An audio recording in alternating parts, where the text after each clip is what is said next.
Hey!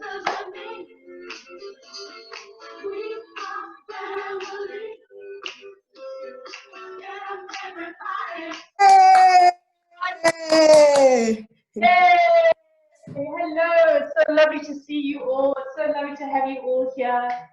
I'm welcoming everyone who's on the call, and I just want to introduce actually two guests that we've got to here today. I just want to introduce Delia, first of all, because Delia is from an organization called YLED, and it's a youth organization that we are looking at partnering with and possibly doing a cohort with, and some mutual relationship in terms of seeing how we can optimize the relationship with each other. Delia, would you just like to introduce yourself and tell us who you are and what you're about? Fantastic. Thanks very much for that, Val. So as you mentioned, my name is Delia Fun. I'm ideally here representing an organization, as Val mentioned, called YLED, aka Youth Leadership and Entrepreneurship Development. It's a non-profit organization advocating for life and entrepreneurship development of young people. So my role within YLED ideally is heading the mentorship program. And as Val correctly mentioned, we're kind of looking to partnership with your organization to see how best we can leverage off each other's organizations. So I'm not sure, as I mentioned, if Lala's on the line with me, but ideally I would have been joined by one of my colleagues, Lala, who is currently heading up the leadership the life skills component of the program. So the program is split into two sections, i.e. Life skills as well as entrepreneurial skills. And like I said, Lala would have been representing the life skills component. How did I come to know about G4G? So fortunately for me, one of your ladies, Steffi, was fortunate enough to introduce us to your organization, and we're pretty excited to see how best we can formulate a partnership and leverage of joint synergies within the organization. So thanks very much for this great opportunity. I look forward to a very, very exciting, engaging and energized session ahead of us today. Wonderful. It's lovely to have you here. Thank you so much. And I'm just going to quickly say a welcome to Dr. Thandeka Ncgobo as well, but I'll formally introduce you a little bit later. It's lovely to see you, and we'll hear from you a little bit later. All right. Okay, ladies. So I'm going to share my screen.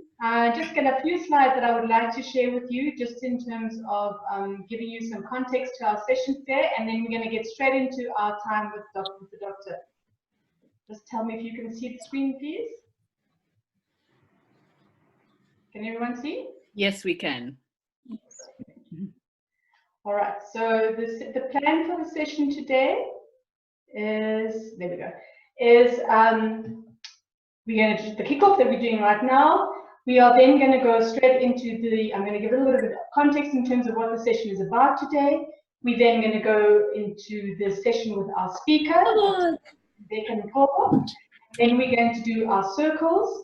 Straight after that, we'll come back, and one of the lucky ladies from each circle will get an opportunity to give us some feedback. We'll share a little bit of insights, and then we'll give you some homework, and that's it for the day. So it's a jam-packed session, ladies, but we're going to have lots of fun, and we're going to learn lots.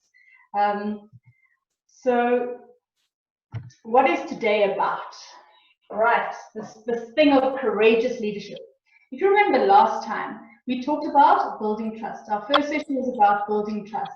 And that was about getting to know your village, getting to know the people around you, being vulnerable, being authentic, and seeing how you can grow your village to help achieve your objectives and learn from the people who are around you.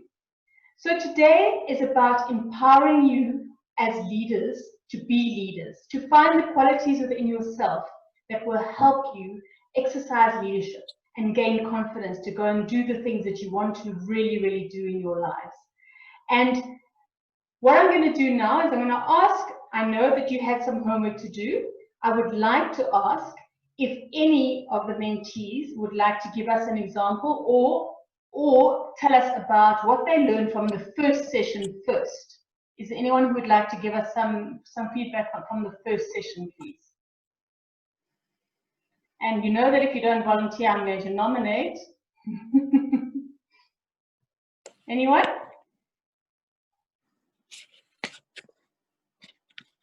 Mitzabeng, you are right on my screen. You're the first face I'm seeing, so I'm going to ask you what you learned from the first session, please, if you don't mind.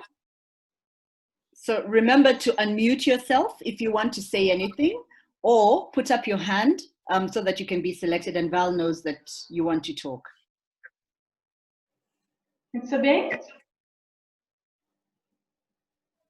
Any of the other ladies would like to say what they learned from the first sessions? Come on, girls. We had so much fun. We didn't only dance, we actually did some work too, do you remember? Tanzia, would you like to tell us what you learned in the first session?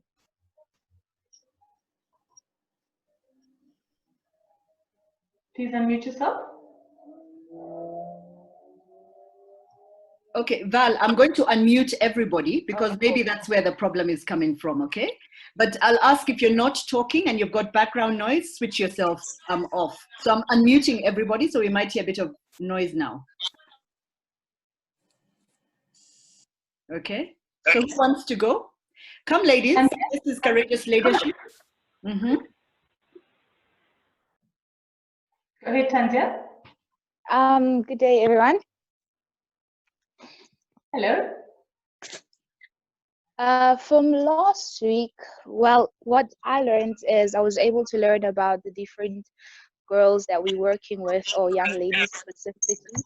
I was able to actually, mainly what I liked about last week was the fact that I was allowed to feel at home, because you know, everyone was talking and everyone was speaking, and I was able to socialize with some of the ladies, and we had a guest speaker who spoke about how we should never put ourselves down, never underestimate ourselves, that we could achieve anything, even if people around us push us down. And that's practically what I learned, to never give up, to keep on pushing, and also was able to socialize.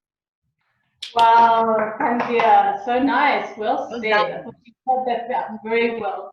And in saying that, I'd like to just go back to something that she said in terms of us not breaking each other down and us building each other up. What we also do at the beginning of each session, besides dancing, is that we always read I Am My Sister's Keeper. So I would like you please to all unmute yourselves and let's all read this together, please. Ready? And I am my sister's keeper. I will build my sister up, with her, and for her, I have no reason to talk about her, jealous of her, consistent, and help behind her, into her destiny. The woman pray. Women pray. I am going to stand behind her and help Women pray. So that is exactly what Tanzia was talking about. In G4G, we build each other up and we help each other grow. And that's what G4G is all about. All right. So, of all the mentees, I would like to know who watched the video. Can you put your hands up, please, if you watched the video? Yes, I see. Who else? Is there anyone who didn't watch the video?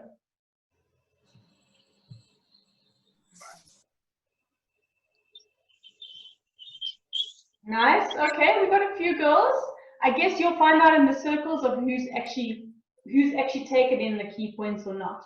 But there are two quotes from the videos that I would like to sort of use that really describe what the session is about.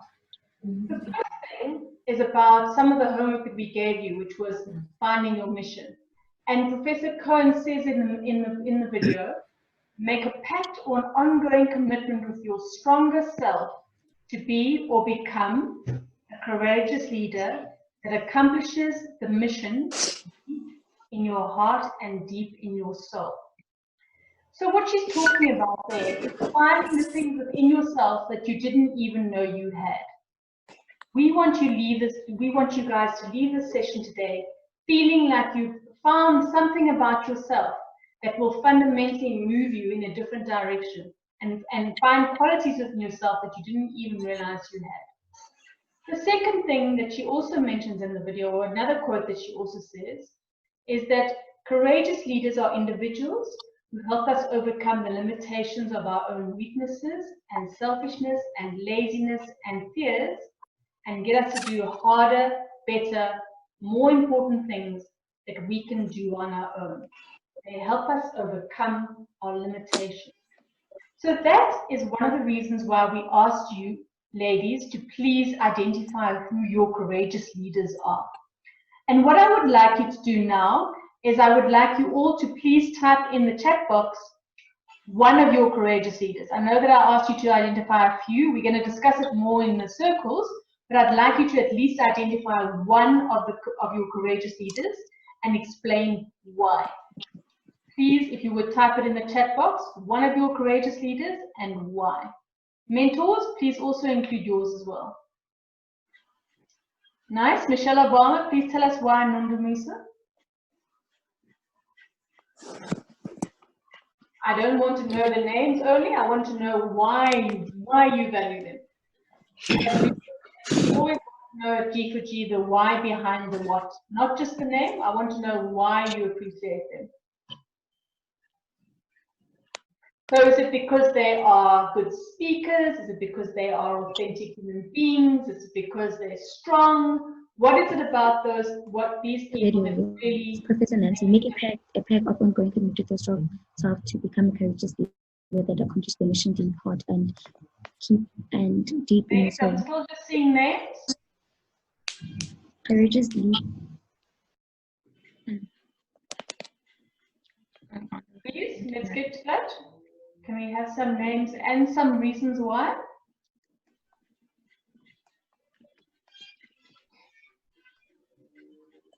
Does anyone want to volunteer or speak about why? Even one of the mentors, would you like to talk about one of your courageous leaders and why you find them courageous?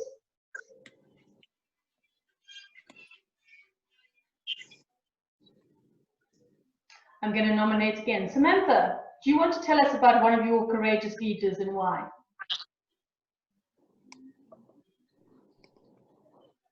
Please remember to unmute. Valerie has her hand up. Huh? Okay, sorry, Val. You said, okay, my mentor is Michelle Obama is Michelle Obama.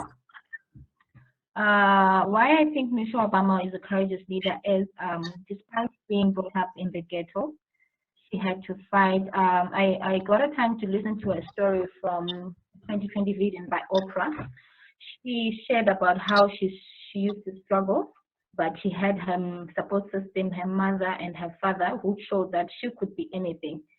And so for me, she showed that she was courageous because she had tried living in the ghetto. She had tried being a Black American woman as the first American first lady in America. So yeah, that's why I think she is a courageous leader.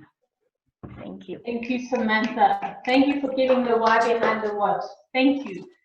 Mapula, I'd like to ask you to please give us an example of one of your courageous leaders. Valerie, Lebogang had her hand up.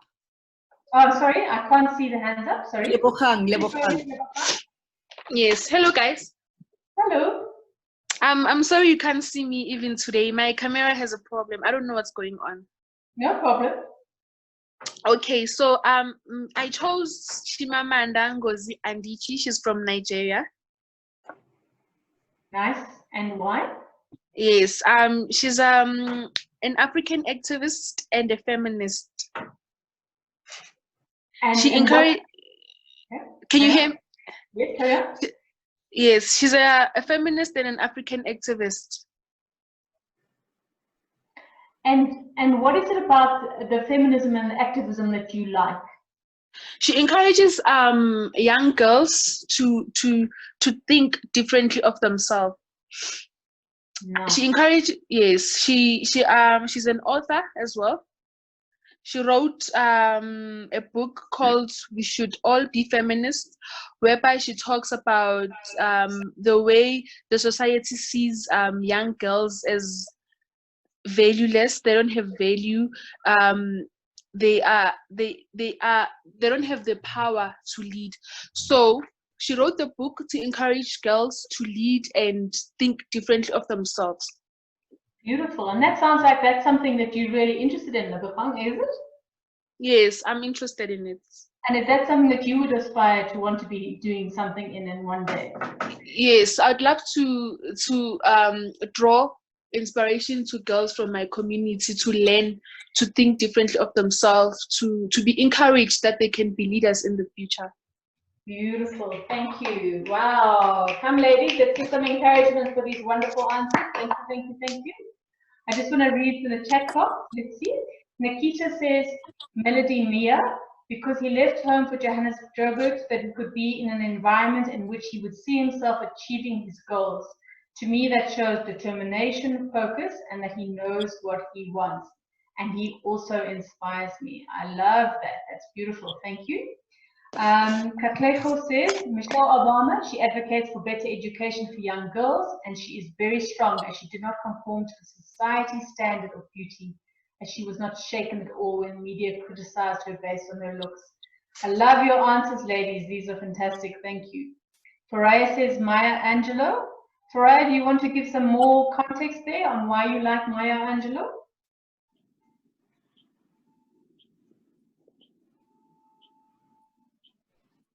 Faraya?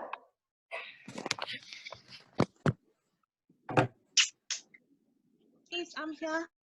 Yes. Why do you like Maya Angelou as a courageous leader? Why do you think she's a courageous leader? I like. Well, I think that she's through quite a lot when she was young, and although she was raped at 18, she still fought and encouraged women empowerment, and she's in this all her hardships to crush her down or destroy her, but it motivated come. Fantastic. Thank you. That's beautiful. Figure for all women. Thank you. Thank you. Ladies, don't forget our applause and be grateful for what the ladies who are speaking out for us. So another lovely one, Advocate Tuli Marinsela. I choose her because she's a voice of the voiceless. She was one of the writers of the present constitution in her term as a public protector. She stood firm against corruption and maladministration. Wow, lovely. Rosa Parks, my mother, and Kajia Bint Kualid. I didn't pronounce that correctly, sorry. All these women are fearless and stood for their values. Thank you, Zana. That's absolutely beautiful. Thank you. All right. So I'm not going to carry on a little bit further because our inspirational speaker is going to talk to a lot of the concepts that I'm just about to discuss. These are the 4 things that we want to come out of the session with today, besides making you feel like you are leaders within yourselves. But we're also going to talk about knowing your mission and purpose, and that was some of the homework that we gave you girls. We're also going to talk about how you can invest in your information gathering years, grow your village, and keep your eye on the bigger picture. Now, our guest speaker today is somebody who has really embodied these principles in every way, shape, and form. I want to introduce you to Dr. Thandeka Ncgobo. She is a medical intern doctor at Mafeking Provincial Hospital, and she's planning to specialize in pediatrics in the future. She was in the top 200 2018 Mail and Guardian Young South Africans. She was in the top 100 SADC 2018 South Africans. She's an executive board member at the Godasanang Youth Empowering Foundation, a corporate affairs officer at Ncgobo Empire. From a small village in KwaZulu-Natal, she wants to be a doctor from a young age. Ncgobo's mother is her courageous leader. And I love this quote that I found that she said, which I think is so key to this as well. Everything that you need for the journey ahead is in you, and only you have the potential to unlock it. Please welcome everyone and give Dr. Ncgobo an amazing welcome. Let's give her the welcome that she deserves. Hello, so lovely to have you here. Thank you for joining us today.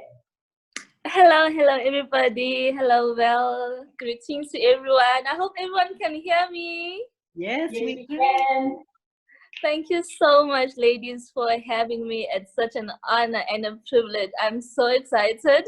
So don't mind the Colgate smile. It's just all out of excitement. And thank you so much to Boifusa as well. She's the first person I communicated with. So it's an honor once again to be here this afternoon.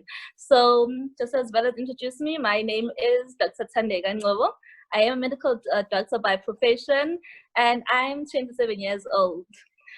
I see Val has the last bio. I now work in a rural area called Ritvlei, where I'm serving as a medical officer. I was in Mafikeng about 2 years ago, so it's okay. I've since relocated. I'm now closer to home, so I'm back in KZN. I'll try to be as short as possible and just not bore you with the long details, but I'm just gonna share with everyone just my journey, my story, and where I am now. So I was born in a rural village in the deep KZN, where I was born to a family of 8. I was the 7th born.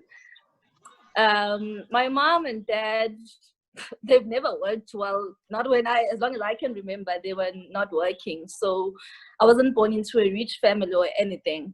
But as I grew up, looking at the surroundings in my community, I felt so strongly that I wanted to be a doctor. Why did I want to be a doctor?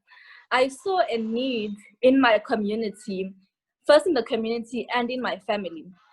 In the community, to access medical health care was such a struggle. One had to travel, take about 2 buses to get to see a doctor alone. When you get there, you find at the hospital there's a shortage of doctors. You have to wait like almost a whole day just to see a doctor. So that kind of encouraged me to say, you know what, I want to come into the medical field. I also want to make a difference. And I also want my community to be proud, just to say, Guti, from these dusty villages, we also produced a doctor. So by the time I was in grade 7, I knew I wanted to be a doctor. When I went into grade 8, on my 13th birthday, my niece passed away on my birthday. That also kind of pushed me towards my goal or my dream, because I felt like, was there anything that the doctors could have done to save her life, But as I carried on and went to the medical field, I realized, they probably did everything they could have done. So, yes, so I was one of the lucky ones who I discovered when I was younger, I wanted to be a doctor. When I was older, I still wanted to be a doctor, that was the passion that I had. But having coming from a rural community, I had very little knowledge of what I needed to do, to get into medical school. What would medical school be like? What was the journey going to be like? I had seen other doctors, and then I had thought, it was just a walk in the park. It was all easy as that. So when I went to high school, I had to leave my community and go into another township in Durban, where I was going to further my high school studies, because I wanted to get a better education. Well, the truth is, the rural communities are still, left behind with in terms of the education system. So that's when 2006, I was in grade 8. 2010, which is the famous year when we hosted the football, the World Cup, I was in matric, and trust me, I didn't want to fail matric in 2010. You can always imagine what a painful reminder it would have been. So I worked really hard. Unfortunately for me, because of the choices we sometimes make as teenagers and lack of information and guidance, I found myself that I was pregnant. So this is where I am just about a few months into going to medical school. I had already applied. I'm about to write my final exams. Then I find out I'm pregnant. I'm like, okay, oh my gosh. So everything I dreamed of, everything I've worked hard for to get here, it now looks like it's coming to an end. But I had to go back, sit down with myself, have a discussion with Thandeka, have a self-introspection and say, Thandeka, you've worked hard so far all these years to get here. You've gathered all the information from your primary school years, from your high school, and now you're about to go into medical school. And then I find myself that I'm a teenager and I'm pregnant. What's going to happen from now on? Do I just give up and just succumb to the circumstances at this point and just forget about everything else, or do I have to rise above the situation? Having that conversation with myself, I then decided, you know what, I'm not going to give up, at least not now. I felt so disappointed in myself. I knew I had disappointed my family. I was head girl at school, so I disappointed my teachers, all the other schoolmates who looked up to me. But I told myself, I must use this chance, or this is the opportunity for me to actually work so hard that all these people I had disappointed now, one day they'll be proud of me. I will be proud of myself. Then that is the one thing I told myself. So I wrote my final exams in matric, and come 2011, I had passed. I got my 6 distinctions and I got accepted into medical school. I went to medical school. I'm already pregnant. You know, that could have at some point during that transition from high school to medical school, I really did feel discouraged. I felt like I can't do this.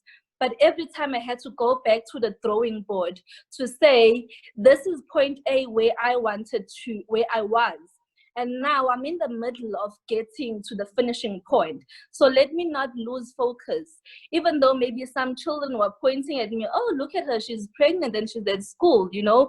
But I had to not lose focus, keep my eyes on the prize, keep my eyes on the bigger picture to say, look, when I was growing up, my background was against me.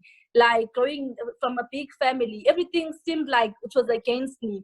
But I pushed, I came out from that situation, and now I'm here. I can't give up now. Like I had to encourage myself.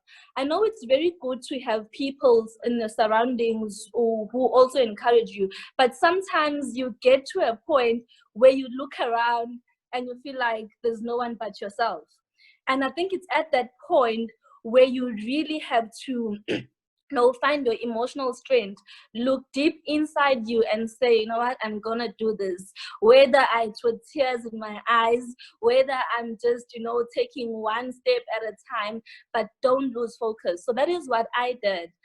And then luckily for me, the one person who was in my circle, who was a support structure, was my mom. And she agreed to look after my baby while I continued my studies. And I'll forever be grateful to her for that, And she's the one person who inspired me even from a younger age. And even well at that point where it felt I disappointed her, but she was still there to support me. I had learned a lot from my mother growing up. Val was just asking who are the people that we look up to, who inspired us. For me, it was my mom. Well, I grew up in such a time in a family where I didn't have a TV to see all these other celebrity people and everyone. But right next to me, I discovered there was a lady who gave herself, who gave the best to others, just to make sure that our community was well taken care of. She was actually the Mother Teresa of our community. I admired her strength. I admired the wisdom.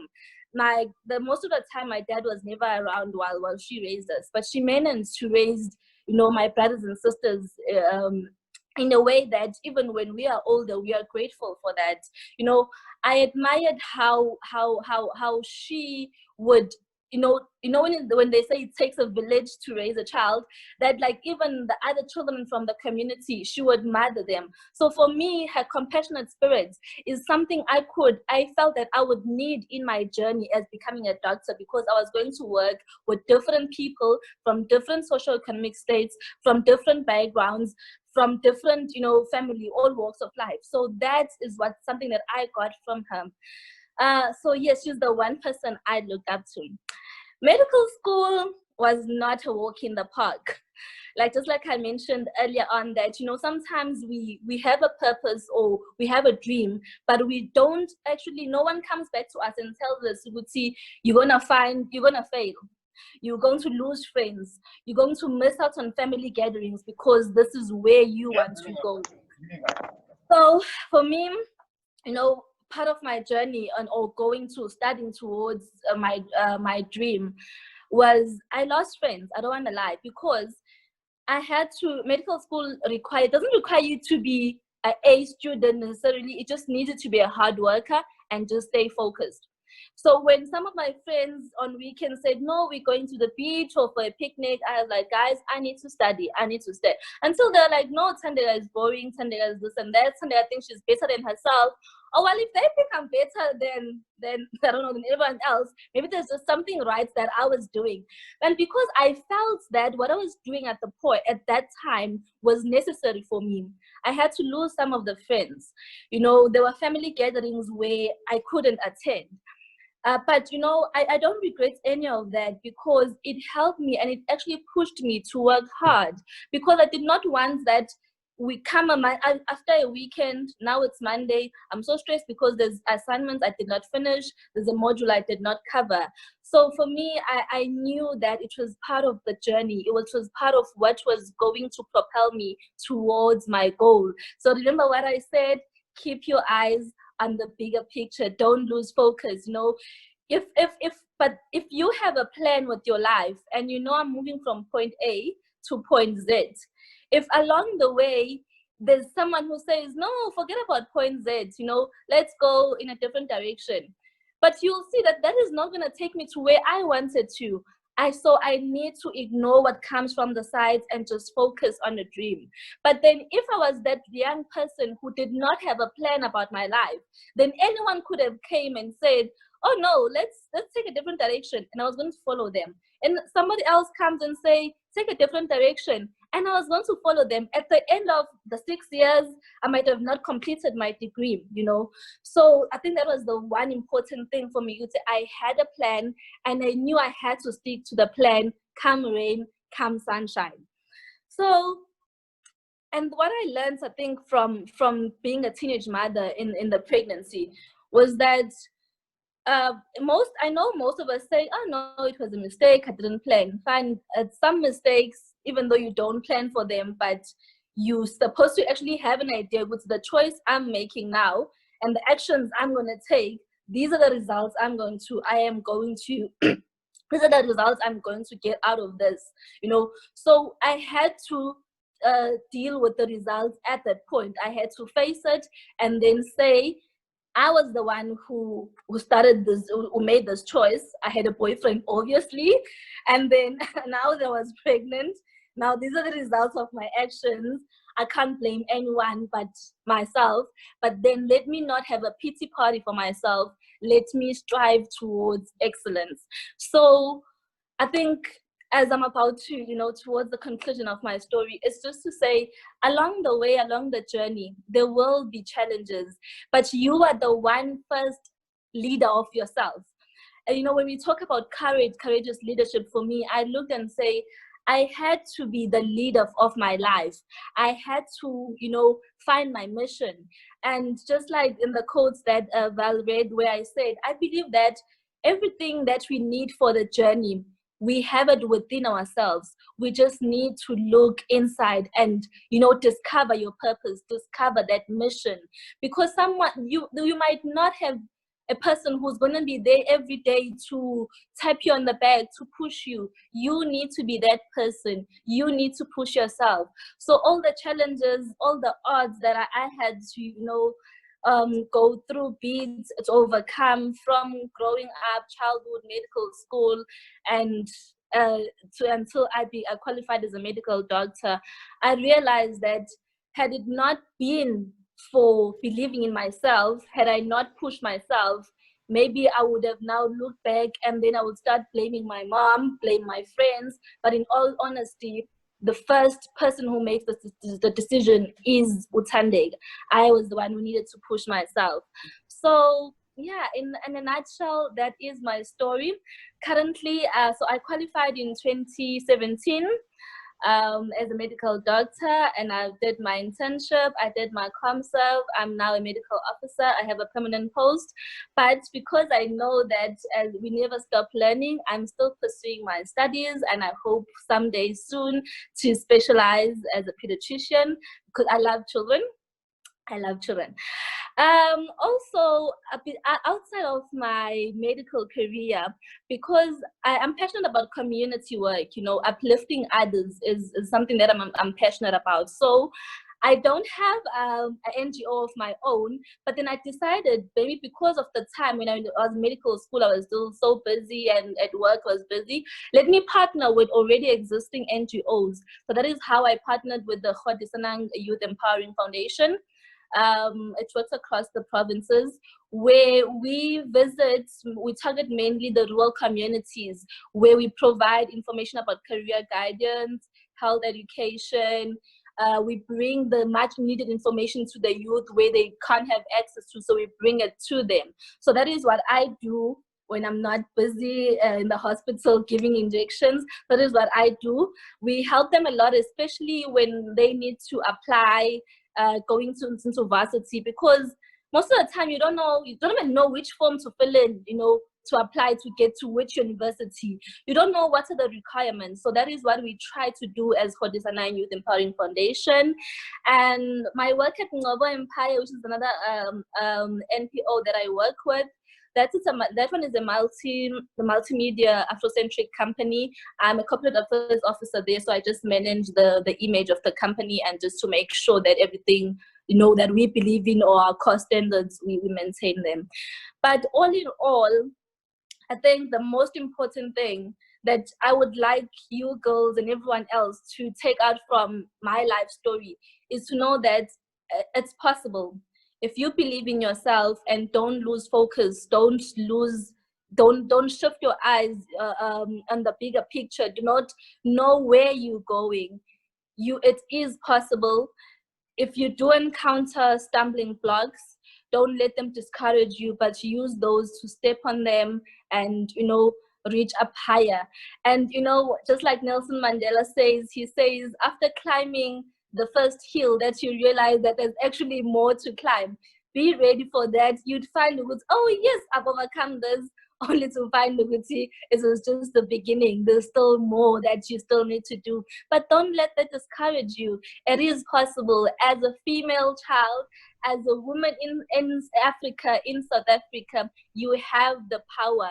Even in sectors where maybe you are once told growing up, you know, it's for male, it's a male dominated section.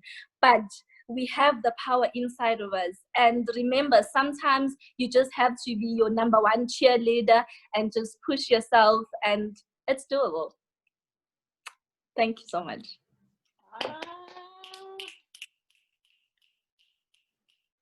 Thank you. Val, you're on mute, huh? I'm always telling other people to unmute. Thank you so much, Doctor. That was absolutely superb. I think you, as I said, you absolutely embody all of the principles that we're trying to cover in this session. I really appreciate that. Ladies, any questions? We have 15 minutes for questions. Any questions?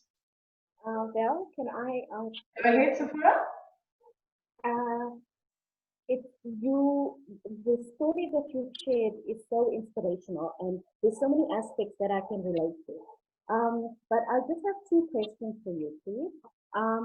So you said that you were in a household that had 8 siblings. Did any of your other siblings finish school? Okay, they did. I'm the 7th born of the 8 children. Out of only one of the 6 who are ahead of me had gone to varsity. Fortunately, all of them did go to high school, but they ended at matric. Because of the situation at home, after matric, they had to go look for some piece jobs, you know, just to keep the family going. Only one of them had gone to varsity, and when I was in grade 11, that's when she graduated. So I know the sacrifices they had to make, maybe for me to actually go to varsity, but I don't think they were maybe jealous of me or anything when I went to varsity. I think they were more actually excited that at least someone else actually goes to varsity and will get to graduate. Now the last born who comes after me, he's doing his honors degree as well. Wow. So Yes, so I think I had to encourage him as well to, you know, look, let's do this for our family. So now I would say that there's 3 graduates at home. So my older sister, myself, and the one who comes after me. Fantastic. Wow. Question. Sorry, you just had a one more second question. question? Yes. The rural area that you come from, are there any plans that you have with any of the NGOs to actually better the schooling in the area? Definitely, yes. Remember when in I terms finished, of infrastructure development? definitely, yes. And it was for the past 3 years, it was difficult because I was actually out of the province. Like Mafikeng is in Northwest. I come from KZN. So it was, although I had those plans and I wished that I could, you know, go back and give back to my community, it wasn't possible because I was in a total different province. Then last year when I came back, I came back to KZN, but not closer to my community, in another community. So, but yes, I do have plans to actually come now and give back to my community, because they look up to me, you know, they are proud that I came from that village and now I have achieved so much. So I want to show them that, look guys, it is possible. So yes, I am working on those plans to actually now go back to the work community where I came from, and just to encourage the youth from there, definitely. Wonderful. We have a question from Charmaine in the chat box before I get to the main questions. She says, I have a question. Do you think your life would be different for the better or the worse had you completed matric first before being pregnant? Okay. I think maybe not necessarily much. I would say that having becoming a teenage mother or falling pregnant when I was still in matric, it actually for me encouraged me to actually work harder. So, but I was always a hard worker, you know. So I don't think it would have been much different, except that now I wouldn't have, you know, being a mother, you automatically develop that other side of yourself where you have to care about someone else, then care about you. So maybe it taught me, being a mother at a young age actually taught me to have compassion more, and to actually, you know, when I engage with my patients who are teenage mothers, actually put myself in their shoes, because I've been there, and be able to give better advices. I'm not saying if I wasn't a mother, I wouldn't give you know, maybe horrible advices, but I'm saying maybe it actually encouraged me, and it actually, you know, makes me, you know, talk about something that I know, talk from experience. And I feel that that actually helps, because when I tell them, look, I was a mother as well, they actually get surprised, like, dog, no, it's not true. I sometimes had to show them pictures of my daughter. But I think, yeah, it wouldn't have much, I don't think there would have much of a big difference from where I am now. And but having been a mother at an early age, for me, actually pushed me to do more and do better. Sikona, you have a question. Please unmute yourself. Can you guys hear me? Okay. Okay. Hi, Thandeka. Hello. So I wanted to ask, right? So you obviously you had a fallout at a very young age, right? And so my question is, the people that supported you, obviously you had people that supported you, right? So what do you think of them now, and where in the worldview do you put them, and how does that make you feel to say, I want to make the world a better place and everything? Like, how does that make you feel as a person in ensuring that you are trying to be a better person in everything? How do you ensure that at least you as yourself, you are trying to sympathize and make the world a better person? How has that perspective changed you? Okay, for my biggest support structure came from my family, my mom. Unfortunately, I lost my mom in March this year, so she's no longer with us. But, you know, I didn't, at some point, there was a point in my life where I felt like I owe my family. But then I again realized, you know, I don't really owe them, but I owe it to myself to be what they believe I was going to be, you know. So my family will always, you know, they'll always be the most important, you know, thing in my life. I know that wherever I go, I should never forget about home, my brothers, my sisters, whether I have a qualification and they don't, but you know, I should always know, don't forget where I come from, even my community. Like the first question that I got to what are the plans that I have for my community. So I think it has maybe become more conscious of where I come from, of my background, to say I've made it out from such a family, from such a community. I could move and go live anywhere I wanted, but I think it has just kept me grounded and rooted to say, you know, let me bloom where I'm planted now, if you understand. You know, I don't necessarily need to change and go to a different environment for me to continue flourishing, but where I am, I can still, you know, show the people around me that it is possible, especially the people who supported me, and so that they don't feel that them supporting me was all in vain. Nice. Thank you. Charmaine, you have a question? Yes. Hi, can you hear me? Yes, we can. Yes. Can I ask Dr. Thandeka, what challenges have you had in the medical industry for the mere fact that you're a woman? Like, what challenges did you have? Because it's a male-dominated industry and not a lot of women are in the industry and representing us as females, you know. So can I ask, how did you deal with the challenges? Yeah. Okay, thank you for the question, Charmaine.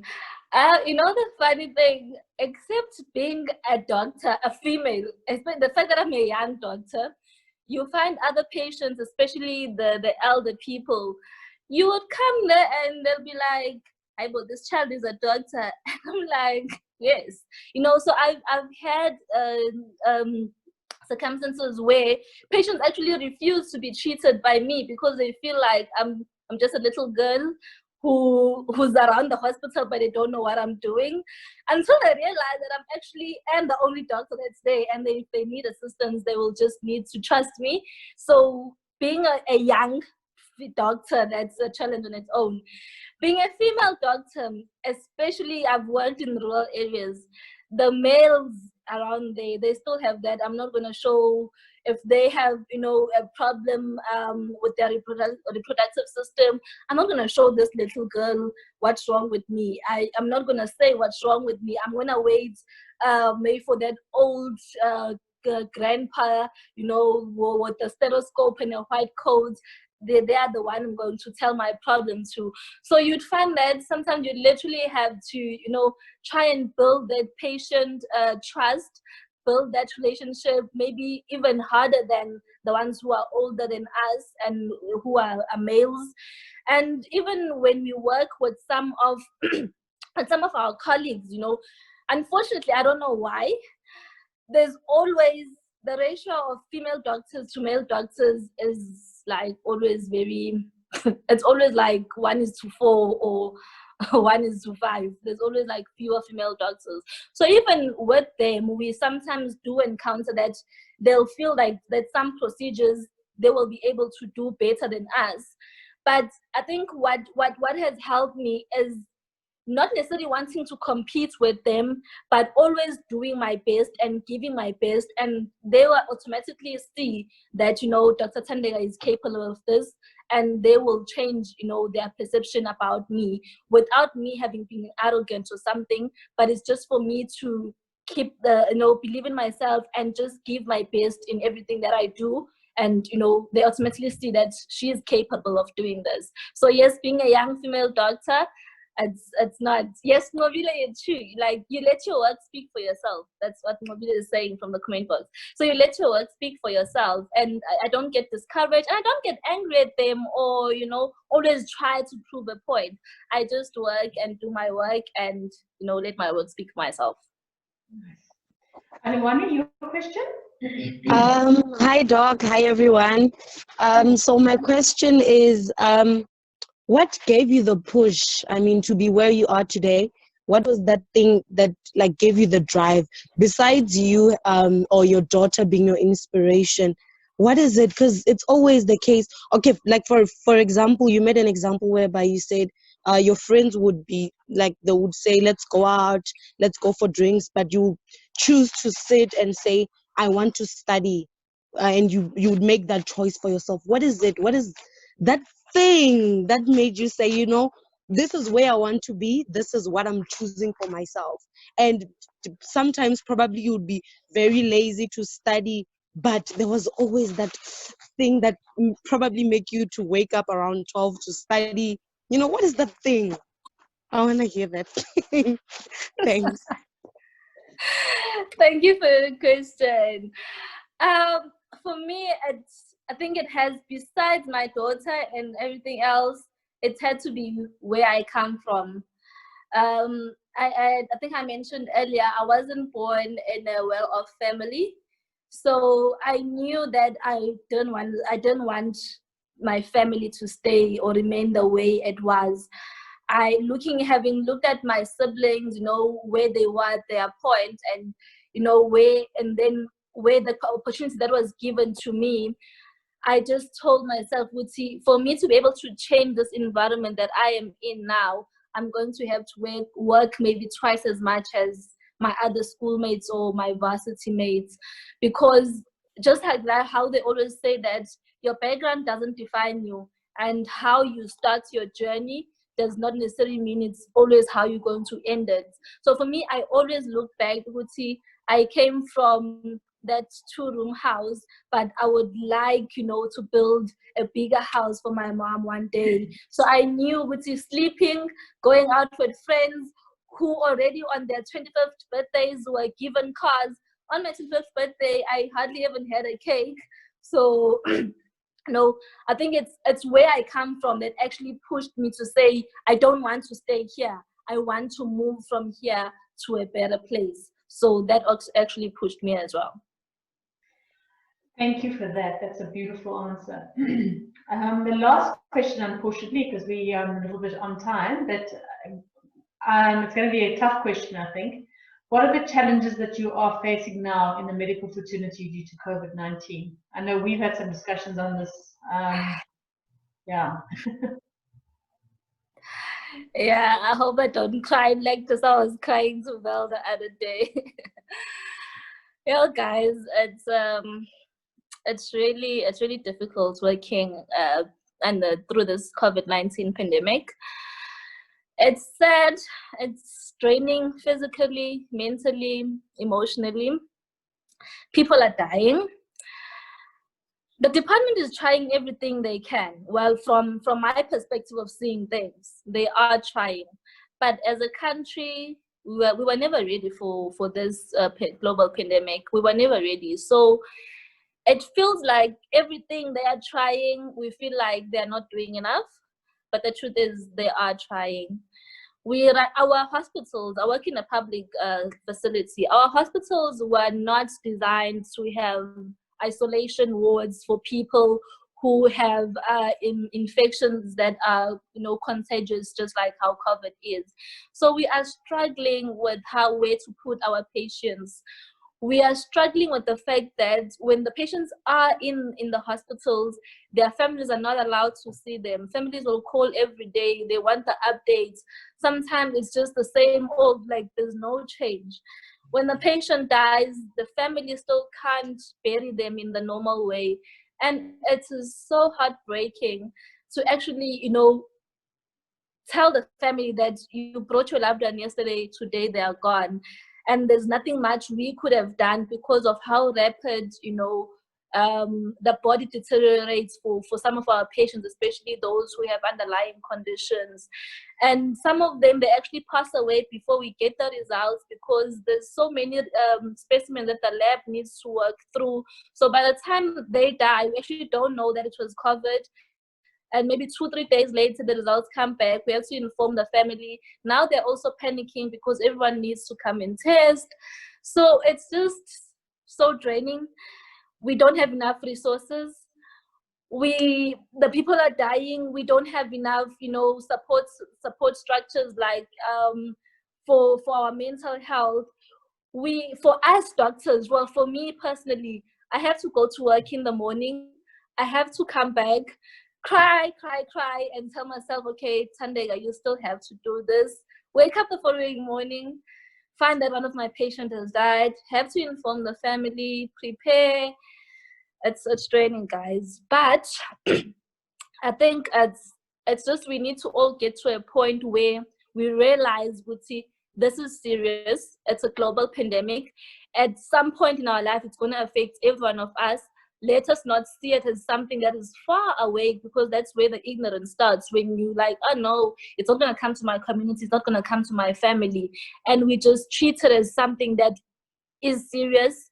Then I think when it comes, or when you are affected, or you yourself find yourself, that you tested positive, just try and stay positive. Don't lose hope yet, because some people just also panic a lot, and you find that after when they panic, then it clouds their judgment, and it actually makes things worse.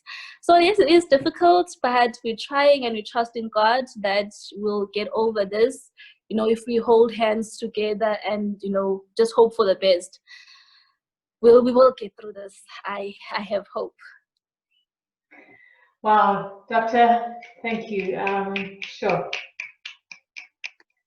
Thank you for your service. Thank you for everything that you're doing out there.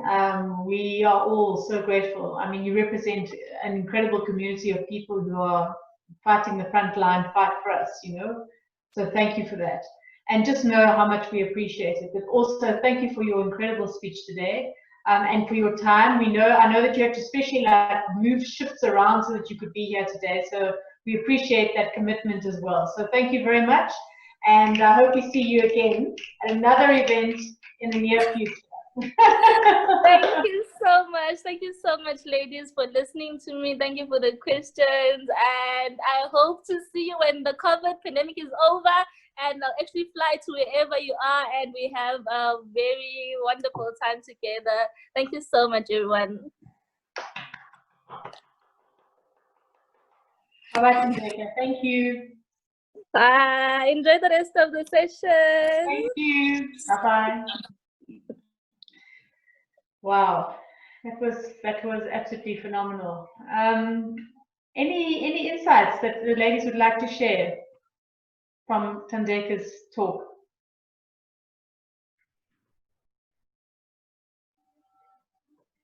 Any thoughts at all? Okay. Right, well then what we're going to do is we're going to go straight into our circles now. Ladies, wow, I hope you had fun in the circles. Did you have fun? Yes. Yes. Yay, that's what I like to see. Fantastic. Okay, so I want to hear from the people who were nominated to give some feedback. Which group would like to go first? Who's the brave group? Group 6. Yes, that's it. Yeah. Woo-hoo! Group 6's name again? What's Group 6's name? The group name. Superstars. Superstar. You just Superstar. You are the superstars. You are like the Yes. superstars. Yes. Go for it. Go for it. Can you hear me? Yes. Please mute yourselves if you're not speaking, guys. Go ahead. Okay. Can I start? Yes, go ahead. Okay. So from group 6, the main things I'll be presenting. I'll start with the video that we were supposed to watch. Okay. Oh, so you can hear me, right? Okay. So with regards to the video, I've made a few topics that we spoke about that was presented in the group. So from the video, we spoke about choosing your circle. So in the video,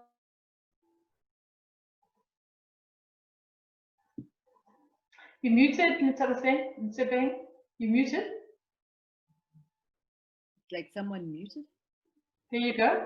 Okay. Okay, so I can correct. Okay, so from the group, from the video, the Professor Nancy video, we spoke about how you need to choose your village and choose people around you, and you need to look at the positive attributes that people are giving towards you, and you need to look at the general people that are around you, how they affect you, how they affect your life.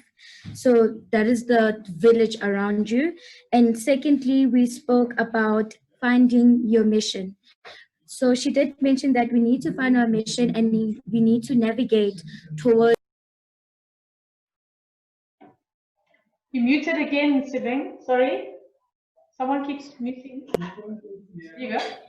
Okay. So with regards to finding your village, I was done with that part. Did everyone hear that part? Yes, go ahead. Okay, so secondly, we moved to finding your mission and navigating towards your purpose. That's what we spoke about. And we looked at how to do a mind map. For instance, I spoke about my aspiration of being a chartered accountant, that now I'm doing my BCTA. Every day I need to move closer to my vision. And I spoke about how to do a small mind map onto how to get there, even if I need to redo modules that I'm struggling in. That's what we spoke about, finding your mission and navigating towards it. And then thirdly, we spoke about gathering years. We spoke of how in your gathering years, you might think nothing is happening externally, but you need to remember that something is happening internally. There's a leader that is being grooming within you. So that's what we're talking about. We spoke about how critical our gathering years are. We spoke about how you need to look at your emotional strength within your gathering time, because that's what makes you. Within your gathering time, you encounter so many obstacles, but you need to learn how not to fall in your doubts. And then also spoke about moving towards credible hope. Credible hope in an instance that you need to find one reason to move towards your dream, towards your mission. So that's what we spoke about for the video, finding and choosing your circle, gathering years, and credible hope. And I also wanted to share something that was in the video, that we need to remember that our life is a message. So the life that you're living, what message are you portraying to the outside world?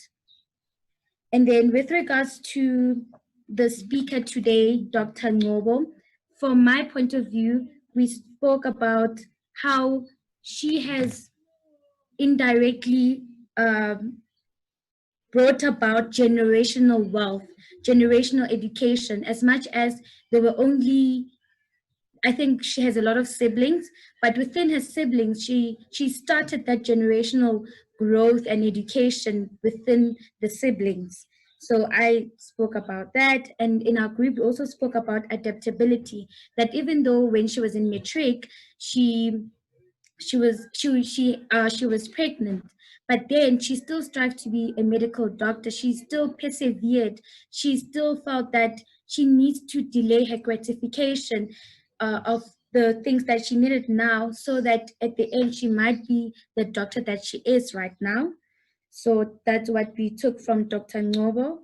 And from choosing our leaders, the one thing that I've seen in our group is that we all focused on leaders that are disciplined, that are courageous, that are trustworthy, and those that never abused their power, but instead they took about the power that they have to empower other women. And lastly, we looked at their authenticity. We looked at how each of our different leaders are so authentic and they bring about growth to us. So that's what was learned in Group 6. Thank you. It's a thing. I love how organized you were and how you had it all in fact and you really got your act together. Well done. That's absolutely amazing. Superstar for sure. Well done. That's fantastic. Thank you.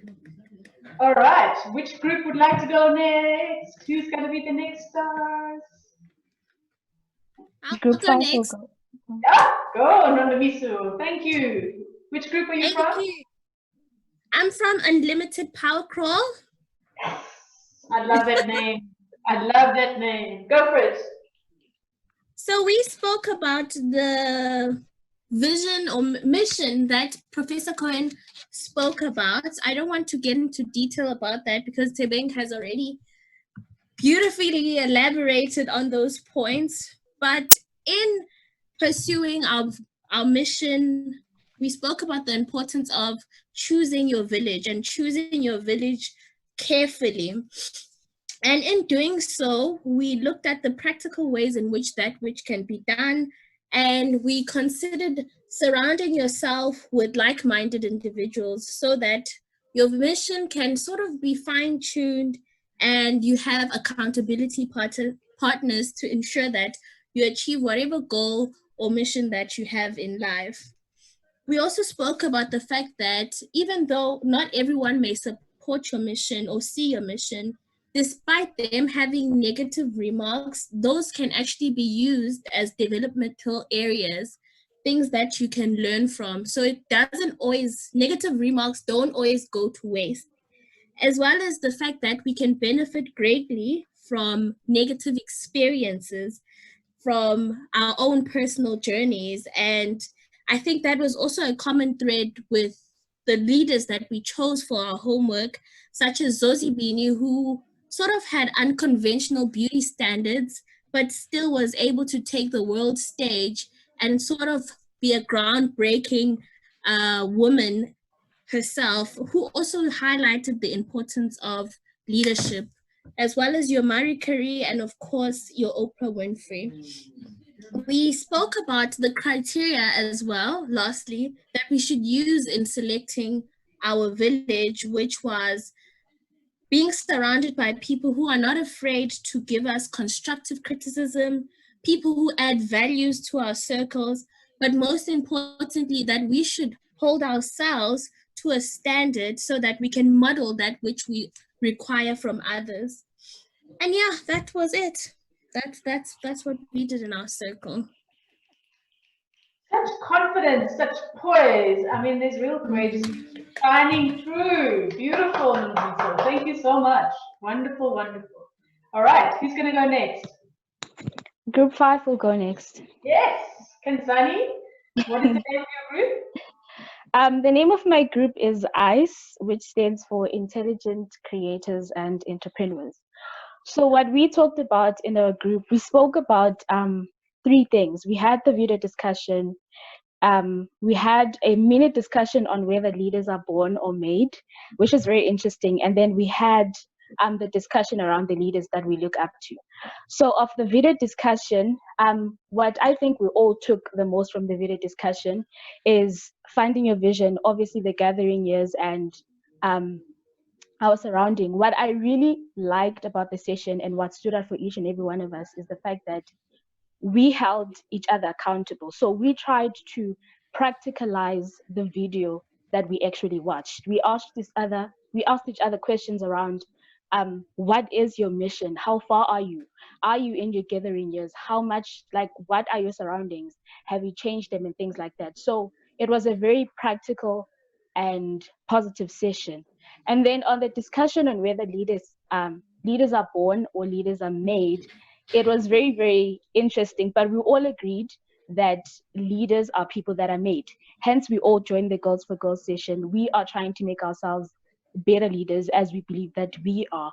And the main thing that I took from there, and I think most of us took from there, is the fact that when we have a mindset of saying leaders are made, leaders are born, then we are fixing our mindset and we're not enabling ourselves to be more creative, to be more flexible, you know. So that's what we took from it. And then on the leaders that we look up to, there was one thing that was very common with all of us, and I think even the mentors as well, even though we didn't have enough time to chat with them about their own leaders, the leaders that we chose are people that are very close to our hearts.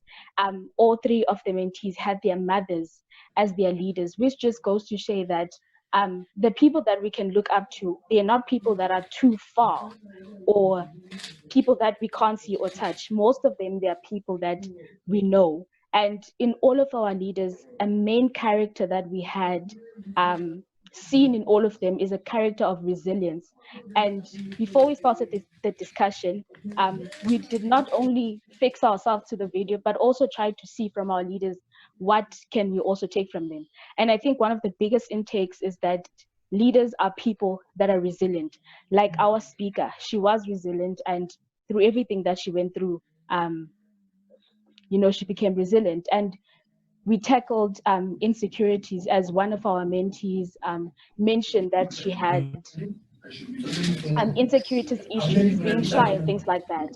So that's like one of the things that we took. And I think the session was very positive, because in each and every one of us talking and having our own discussion, the mentors were able to make us see where our leadership characters are. So we're able to see the small spaces in us that are showing our leadership qualities. So it wasn't just a session of theory, but it was a practical session, an enriching session as well, because we were able to see what is inside of us as mentees and as well as the mentors. So yeah.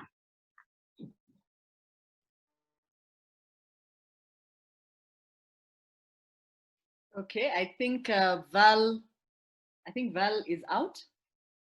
So no, I'm back. Sorry, I had load shedding kicked in. Hello, everybody. I'm back. I missed Kinsani. I'm so sorry. Did I miss the whole of Kinsani? Well done, Kinsani. I'm sure you spoke well. You missed out, Val.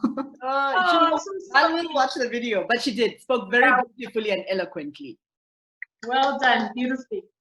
Okay, who's next? We've had volunteers for the next. I'm going to have to nominate, if not. Christabel, where are you for group 2, Christabel? Christabel for group 2? Is she here? She's still on the call. Hello, everyone. Go ahead, Christabel. In our group, firstly, we discussed the video, and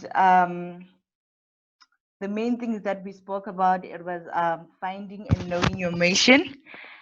And in terms of finding and knowing the mission, when you know the mission, you need to believe in it, and you need to keep believing in it. And even though you might stumble and fall, you need to focus on the prize. And we also spoke about choosing your circle, that one should be very careful in choosing the circle. And when you're choosing yourself, you should ask yourself that, what are you benefiting from your circle? Are you losing or gaining something? Does your circle add value to you? Because your circle should have people that can help you keep the candle burning in case you may stumble or fall. And in relation to discussing the courageous leadership, the courageous leaders,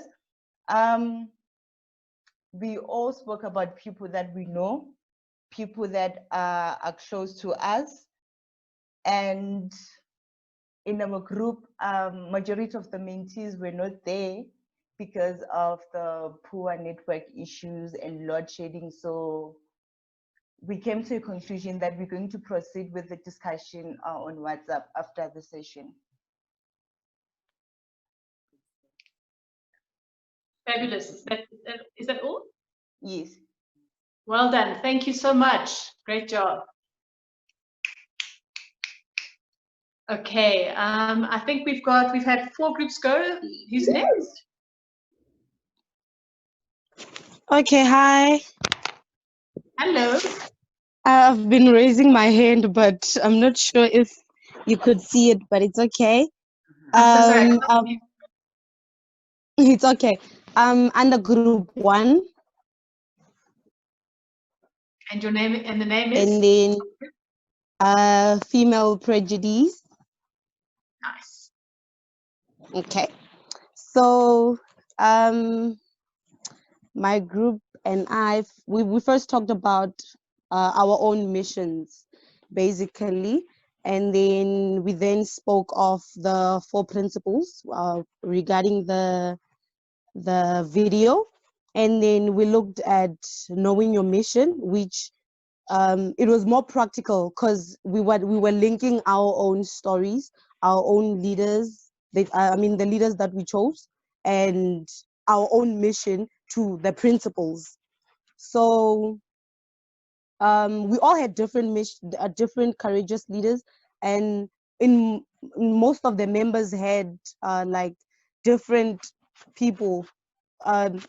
One had like her mother, and then the other ones had other different people. And then in as much as I felt like the odd one, because in most cases, one thing that I've realized was most of their leaders were female, and while mine was male. And so what I've learned is that as a group, which is what we discussed, is that knowing your mission is very, very important. But one thing that we realized is that not all of us have already discovered our mission. So in other words, it's a process. It's something that takes time to actually discover. And then information is very, very important in terms of information gathering years. And then so we looked at how you equip yourself while you that you have to actually equip yourself for you to get this information. It also takes time in terms for you to actually reach and for you to know your mission, because in the process there are certain situations that happen. For example, we look at our presenter for the day. She faced a lot of challenges, which is I think that's what kept inspiring her. And then that's another thing that we spoke of, which is that everyone's story is actually beautiful. As I was listening to my group members, they all had others had certain challenges, while others were liked certain things about their leaders. But one thing that spoke to me is that everyone has like different perspectives, and that the leaders that they chose, they spoke to them. So it is also important to know the person that you are actually or that person who is actually leading you. And then that we shouldn't let our downfall actually determine our future in terms of knowing your mission. We are all going to face a different challenges, and that every challenge that we have, we need to look at it in all angles. We shouldn't look at it because it's negative and that it's not going to have any impact in our lives. But if you look, you have a good perspective and look at things positively, then that specific circumstance can actually make the whole situation to actually be better. It can actually lead to you finding your mission, you discovering yourself. And also when we talk of knowing your mission as well, is that in as much as the more you keep gathering the information, the more the circumstances, the more you are actually finding yourself and you knowing yourself more. So it starts from within. It starts from you knowing yourself, understanding your background, and getting things that are going to push you. Like we said earlier, what I asked the question that what is it that pushed the dog to actually reach where she is today. So we spoke of that. Find that one thing that pushes you. Find that one button that actually make you to have a purpose at the end of the day. Because looking at it, we all still discovering ourselves. We all still trying to know ourselves. And it is important to have your own network, which is what we're doing. That's as the female prodigies. As a group, we are our own village. So we need to actually share and share, which is very important, because that way if you communicate, you get to find help and get to learn more. So communication is also key. So yeah, Anuwani, I think that's you it. are speaking, you are already speaking like a true leader. Honestly, that was so beautiful. Well done. I'm honestly sure. I'm listening to a future mentor is what I'm listening to. I can't wait to see you at our mentor group next year. You're going to be amazing. You are going to be amazing. Thank you. I love your passion and your conviction, and you can see. Oh, fabulous. Absolutely fabulous. All right. Thank you. One more. One more speaker, Fortunate? Yes. Hi, ladies. Our group is group 3. We are the Authentic Diamonds. In our group, we were discussing the video of Professor Nancy Cohen. We were tackling the 4 lessons that she was talking about on the video, which is find your mission, invest in your gathering years, choose your village wisely, and the 4th one was look at the bigger picture, or the prize. Yeah. So in find your missions, we all were talking about our mission, but I saw that one of the mentee was not sure what her mission was, but as we were discussing our missions, she got to actually more in a way was directed to her own mission. We also discussed gathering years, which is where you invest your years in learning, in networking and stuff. I like that we all have different experiences in terms of our mission. We all want to do different things. And so we discussed our mission, and it was very nice discussing our mission. We got to learn a lot from each other, and also choosing our village. We ourselves in our Authentic Diamonds group are actually a village on its own, and also the people around us that we learn from are also our village. But we ourselves need to choose wisely. We need to choose people who will direct us in our dreams, people who have more experience than us. For example, I want to do psychology, so I have a psychologist, and so I get to ask her questions about the industry and stuff, and I learn a lot from her. So yeah, that's an example I can make. And then in terms of looking at the bigger prize, we were discussing that that we don't need to give up. Whenever we come across challenges, we need to look at our mission and stand on our mission and be grounded in ourselves and also our mission. So yeah, that's what we discussed. Fortunate, so proud. I'm a real authentic diamond. You are fabulous. That was wonderful, wonderful. Well done. I love you out there today. First to speak and last to speak. Yes. All right. Thank you so much. Ladies, anyone else want to add anything else for the session in terms of some feedback? Any of the mentors want to say something?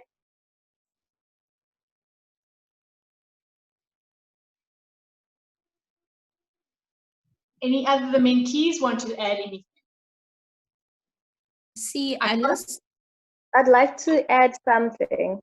Go ahead. So for me, what I'm taking is just a comment.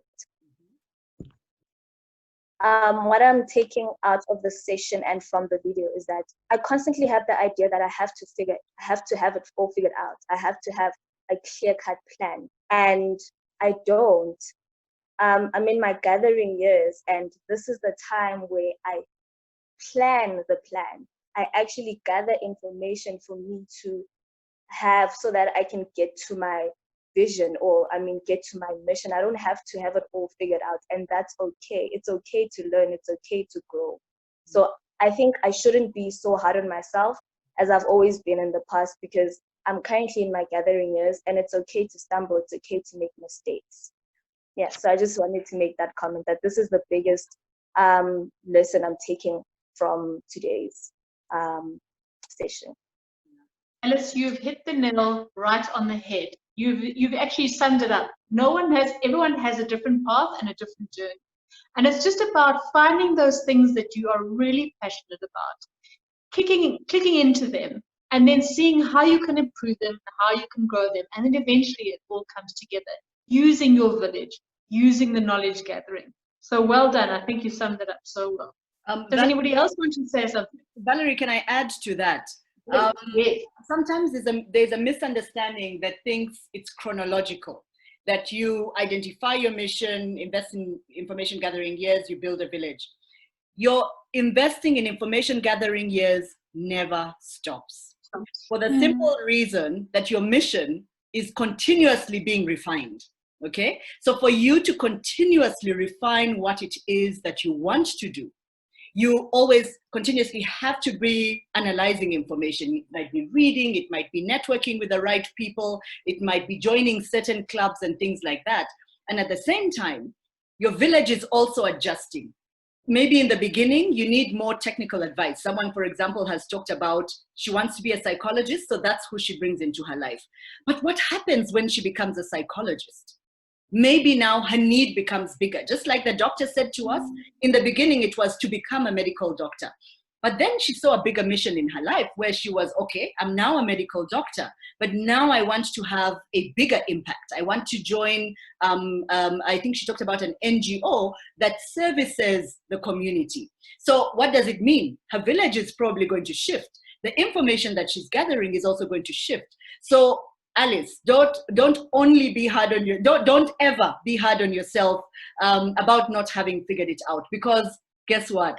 You never fully figure it out. You're continuously moving, and draw strength from that. Anytime you feel, oh my God, I don't know what to do, I don't know which job to apply for and that type of thing, it's okay. Breathe, invest in your information gathering years, go to your village and they support you, but understand that this is something that's going to happen until you're 80, 90 years old.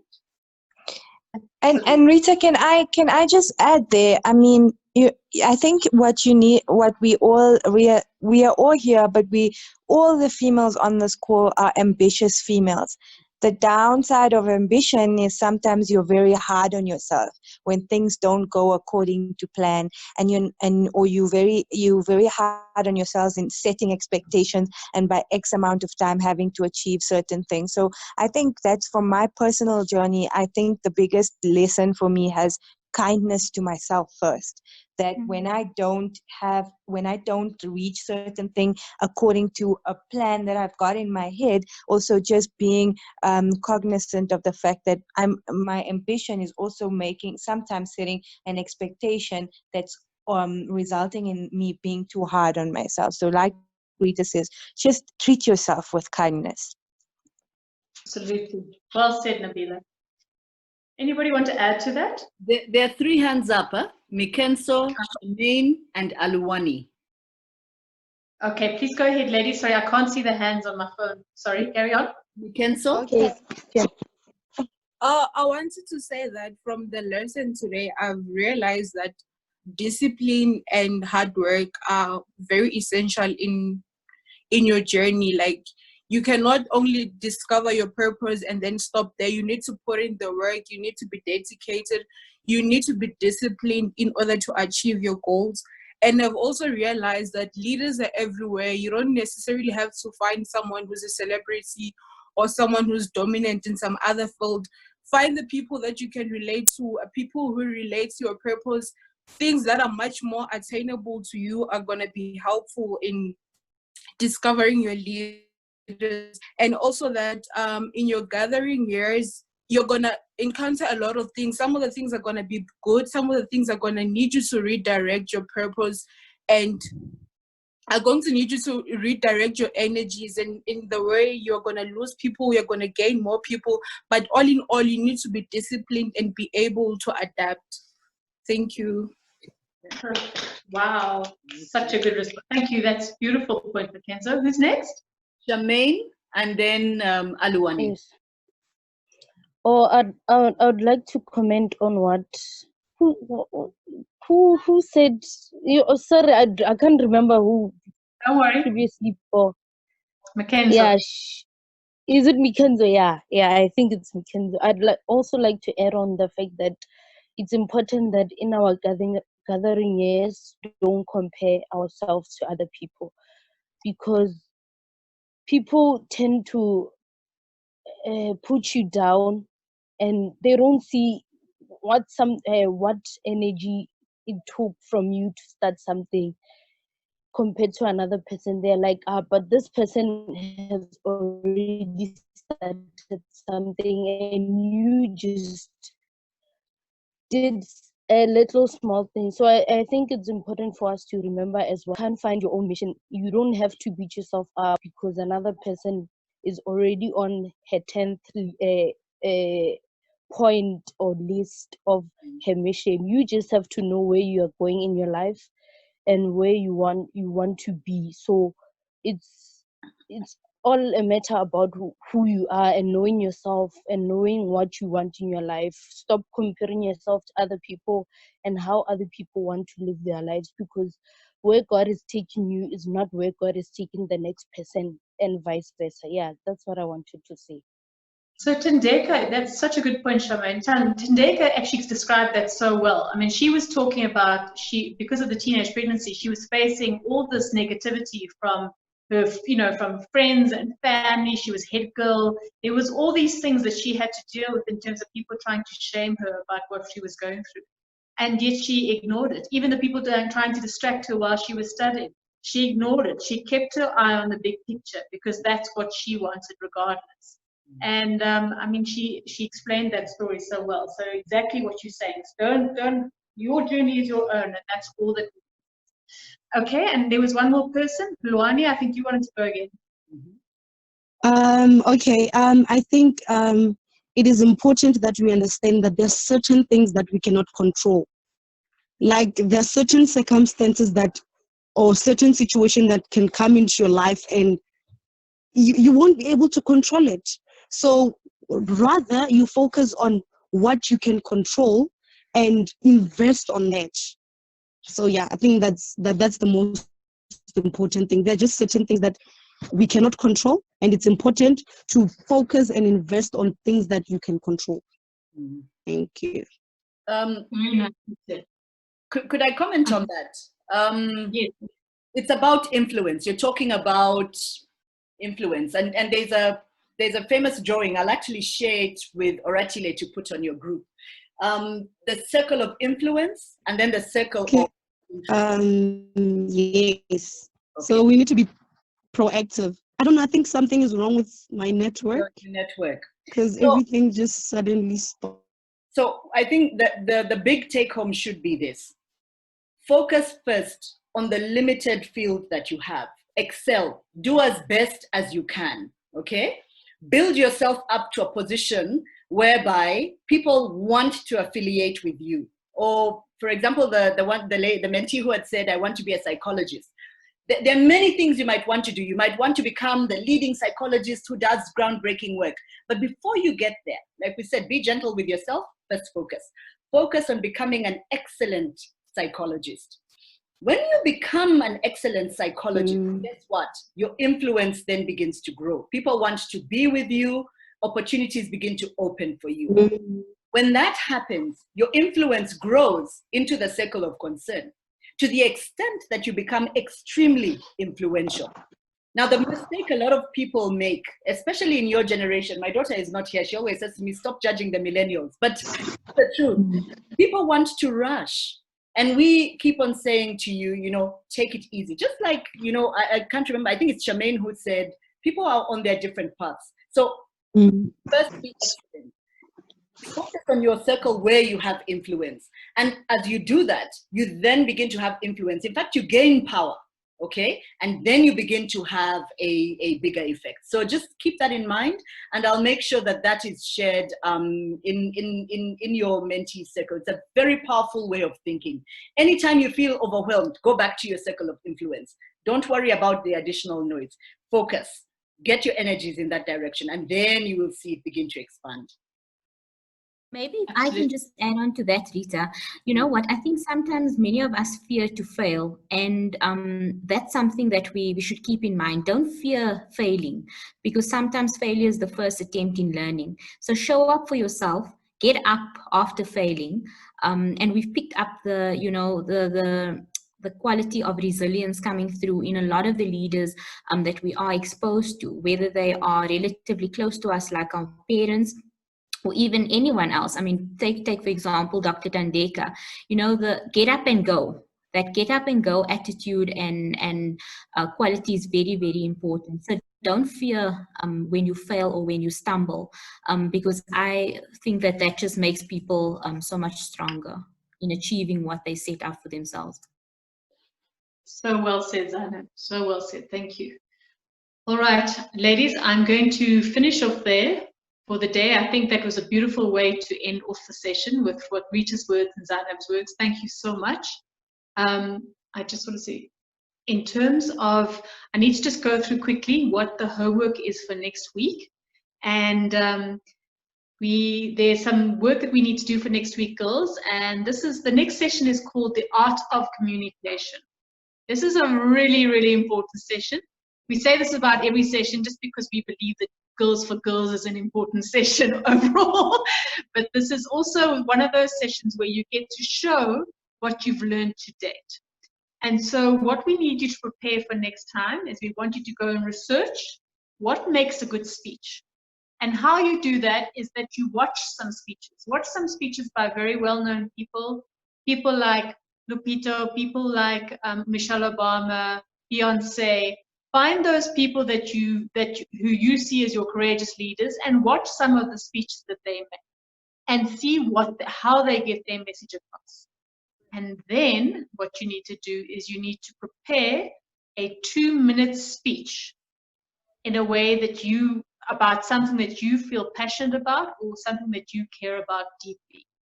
If you don't want to do a speech, you can do a poem or something like that, but a speech is what we're looking for. Something we want to hear about what you care about, and you can put it across in any way you like, but it should be about 2 minutes long.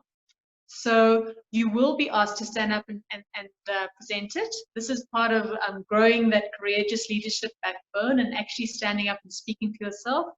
And you might do it in the circle or you might do it in the plenary, but we will give you an opportunity to actually speak. And we're looking forward to, it's one of the best sessions because we actually get to see all the girls shine. And you get to see how beautiful you all are and how beautifully you have grown from sessions 1 and 2. Because you won't believe it, but we already see how you are coming out of your shells and how you're starting to shine. And that's what's so exciting for us. And by the end of the 6th session, you guys are not going to recognize yourselves, and we are going to be feeling so proud of you as we are already. So it's research on what makes a good speech, prepare a 2-minute speech, and about something that you really, really believe.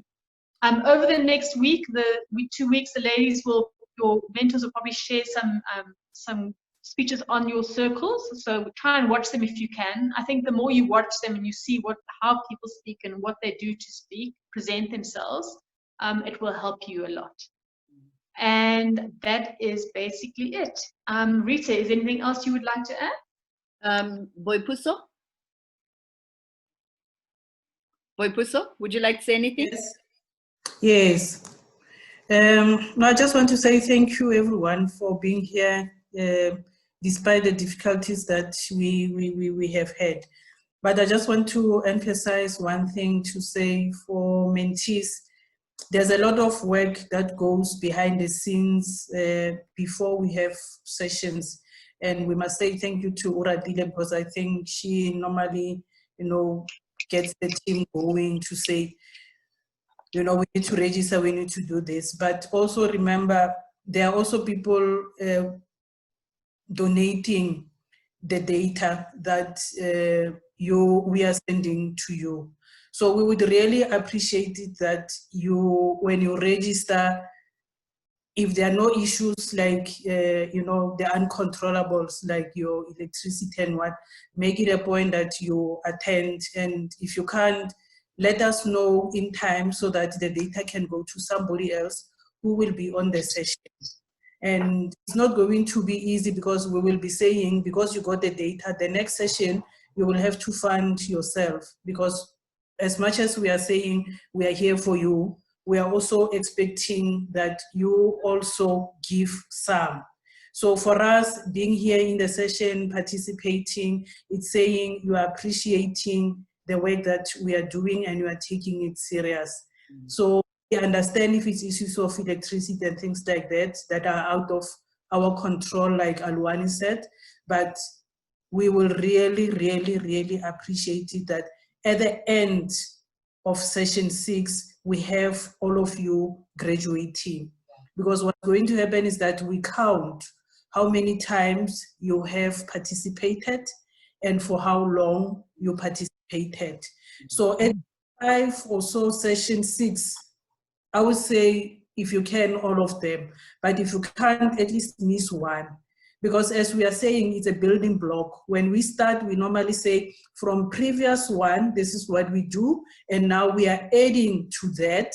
And then now the next one comes. Now we are going to art of communication. We talked about courageous leadership. You miss courageous leadership, you come to art of communication, you lose it because you don't understand where we come from, and that's important. And the other thing is the videos that we send you. Those are important. You also need to watch them. If you can't, please also indicate to say, I'm finding it difficult, because I think Oratile has opened up the platform for you to discuss and communicate with her about anything. If you can't do it in the group, you can always talk to her privately to say, I'm finding it difficult with 1, 2, 3, 4, and then we can see what can work. If we can send it through email or something or what. I'm glad that I was happy that one of the mentees, even though she had the electricity problem, but she went to somebody else so that she can be in the session today.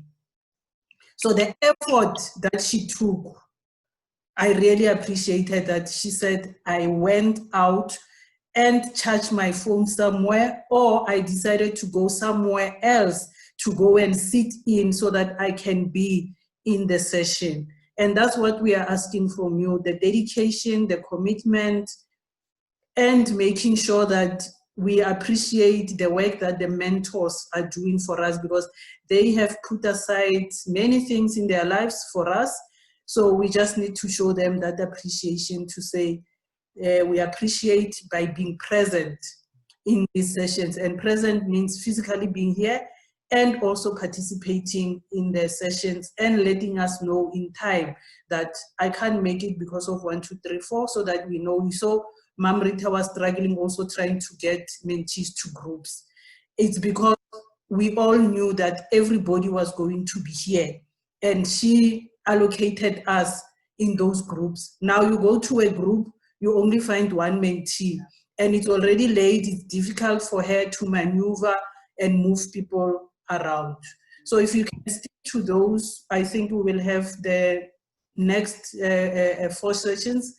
We will learn a lot and we will make most of this. I know that the online sessions are not easy. We are also learning the same as face-to-face. You're expected to be there and you'll be telling us about transport. So the online has its own issues, but we are saying, please make sure that the last word is be present. Thank you. Thank you, Boypuso. So well said. Let me just thank you, Boypuso. You make very important points. You guys have done so great. You register on time. The other thing would like to encourage you to do, please complete the feedback forms. You impress the world.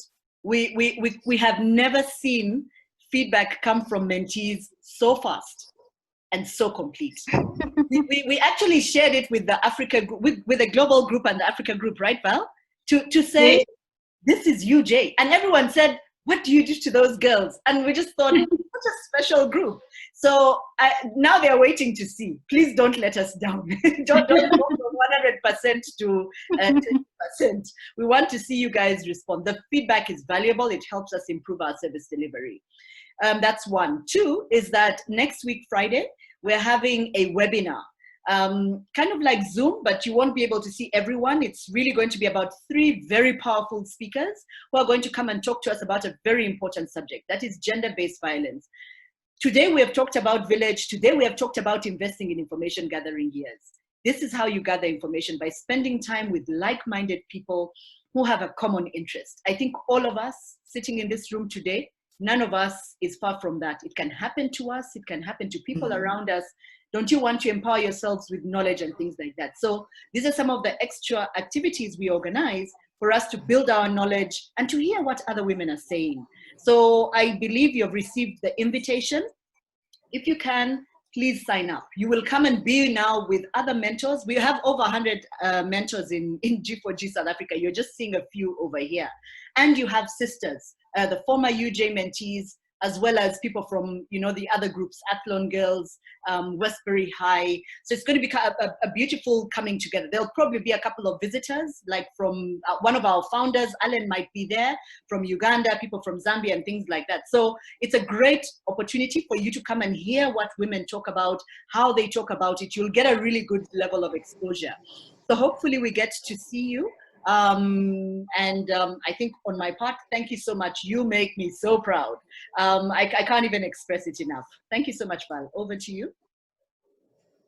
Well, girls, it's been another incredible session. I love spending time with you all. Your energy, the UJ energy, is something so special. I can't even explain it. Unfortunately, I haven't got my music on my phone. I'm hoping that Wapuso has got the music on on her laptop so she can start our farewell song. And I wish you all a fantastic week, and I look forward to seeing you both in 2 weeks' time.